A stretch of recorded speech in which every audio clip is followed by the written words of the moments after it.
अस्सलाम वालेकुम दोस्तों, इस्तकबाल है, स्वागत है, वेलकम है आपका हमारे यूट्यूब चैनल सूफ़ी मेहरबान अली ब्रेकिंग न्यूज़ में। दोस्तों, आज की जो ख़ास खबर है, वैसे तो महंगाई आसमान को छू रही है, सबको मालूम है, लेकिन आज की एक नई अपडेट ये है दोस्तों कि घरेलू सिलेंडर जो है वो 50 रुपये महंगा हो गया है हमारे भारत में 50 रुपये महंगा हुआ है एलपीजी गैस सिलेंडर। तेल कंपनियों ने मंगलवार को घरेलू एलपीजी गैस सिलेंडर की कीमत में 50 रुपये का इजाफा किया है। 14 किलो 200 ग्राम का ये सिलेंडर होता है। सिलेंडर के लिए मंगलवार से 50 रुपये अधिक कीमत चुकानी होगी। दिल्ली में एलपीजी सिलेंडर की अगर बात करें, कीमत बढ़कर 949 रुपये 50 पैसे हो गई है, जो इससे पहले 899 रुपये 50 पैसे थी।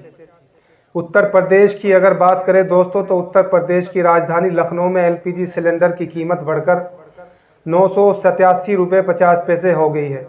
वहीं पटना की बात करें तो इसके लिए 1047 रुपये चुकाने होंगे।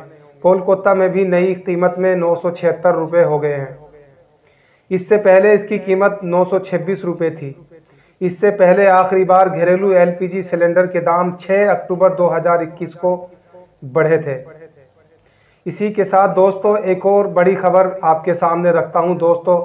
फिल्म द कश्मीर को लेकर हमारे पूरे भारत में एक बड़ा विवाद खड़ा हो गया है, जिसको लेकर जम्मू कश्मीर के पूर्व मुख्यमंत्री और नेशनल कॉन्फ्रेंस के बड़े नेता फारूक अब्दुल्ला ने कहा कि 1990 में कश्मीरी पंडितों के साथ जो भी हुआ वो एक साजिश थी। आज तक न्यूज़ चैनल के साथ बातचीत में फारूक अब्दुल्ला ने कहा कि कश्मीरी पंडितों को साजिश के तहत भगाया गया था। हाल ही में विवेक अग्निहोत्री की फिल्म द कश्मीर फाइल्स आई है। इस फिल्म को लेकर पूरे भारत में काफ़ी विवाद खड़ा हो गया है।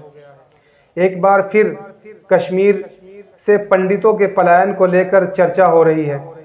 एक तबका जहां इस फिल्म के समर्थन में है, वहीं दूसरा तबका इसका विरोध भी कर रहा है। फारूक अब्दुल्ला ने यह भी कहा कि यह फिल्म लोगों को बांट रही है, लोगों के दिलों और दिमाग पर असर कर रही है। उन्होंने आगे कहा कि कश्मीरी पंडितों के साथ जो भी हुआ उसके लिए उस वक्त जो दिल्ली में बैठे थे वो इसके जिम्मेदार थे।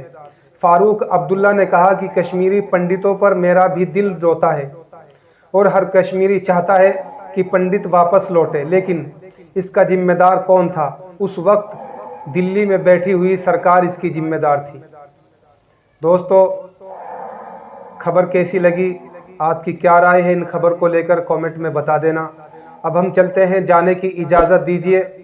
अगर आप हमारे चैनल पर नए हैं दोस्तों, तो चैनल को अभी सब्सक्राइब कर लें ताकि आने वाली सच्ची और बेबाक खबरें आप तक पहुंचती रहें।